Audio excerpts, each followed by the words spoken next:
लाठी के ब्राह्मण समाज को लेकर जो राजनीति शुरू हुई थी वो थमने का नाम नहीं ले रही है। अब तो कायस्थ समाज के लोगों ने बीजेपी के खिलाफ मोर्चा खोल दिया है।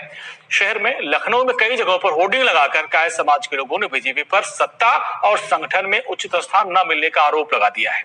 अखिल भारतीय कायस्थ महासभा के अध्यक्ष योगेंद्र नाथ श्रीवास्तव ने कहा है कि कायस्थ समाज ने बीजेपी को सत्ता में लाने के लिए भरपूर कोशिश किया, लेकिन अब उनको वो जगह नहीं मिली। पिछले कुछ दिनों में यह चीजें सामने आई कि मुद्दा विहीन, जनाधार विहीन जो हमारा विपक्षी दल है, जिनके अंदर सिर्फ जातिवाद है और कहीं किसी और तुष्टीकरण है, कहीं किसी कायस्थ को महत्वपूर्ण स्थान उन्होंने भले न दिया हो, लेकिन लोगों को उकसा करके यह प्रश्न खड़ा करा रहे हैं कि भारतीय जनता पार्टी सरकार और संगठन में कायस्थों का कोई प्रतिनिधित्व तो नहीं है। शायद उनको देखिए, उत्तर प्रदेश की भाजपा की प्रदेश कमेटी का गठन हुआ है, जिसमें कि उनके कार्यकारिणी सदस्य और पदाधिकारी बनाए गए हैं। उस लिस्ट से समाजवादी पार्टी का कोई लेना देना नहीं है, यह उनका अंदरूनी मामला है। लेकिन एक बात इस लिस्ट को देख करके जरूर कह सकते हैं कि कोई ऐसा सगा नहीं जिसको इन्होंने ठगा नहीं।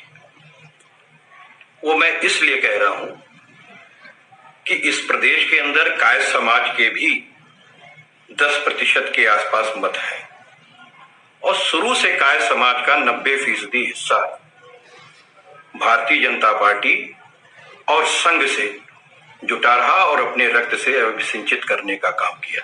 2022 में होने वाले विधानसभा चुनाव को लेकर उत्तर प्रदेश की राजनीति अब गर्म हो चुकी है। अभी तक ब्राह्मणों को लेकर जातीय राजनीति का राग अलापा जा रहा था। कई राजनीतिक पार्टियों ने जातीय राजनीति को हवा देने की कोशिश की।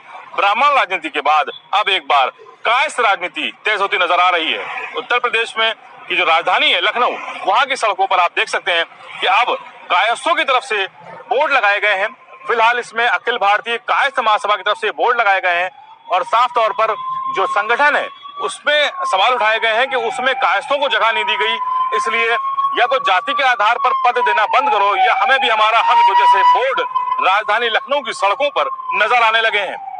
अब राजनीति में ये कितना बड़ा मुद्दा बनेगा और एक बड़ा वोट बैंक माना जाता है कायस्थ, ये कितना अहम रोल निभाएगा ये तो आने वाला वक्त बताएगा। लेकिन मुश्किलें जरूर खड़ी हो सकती है भारतीय जनता पार्टी के लिए, क्योंकि अभी तक ब्राह्मण को लेकर राम और परशुराम के बीच राजनीति उलझी हुई थी, लेकिन अब कायस्थ भी खुले तौर पर सड़कों पर पोस्टर लगाकर अपना विरोध जता रहा है।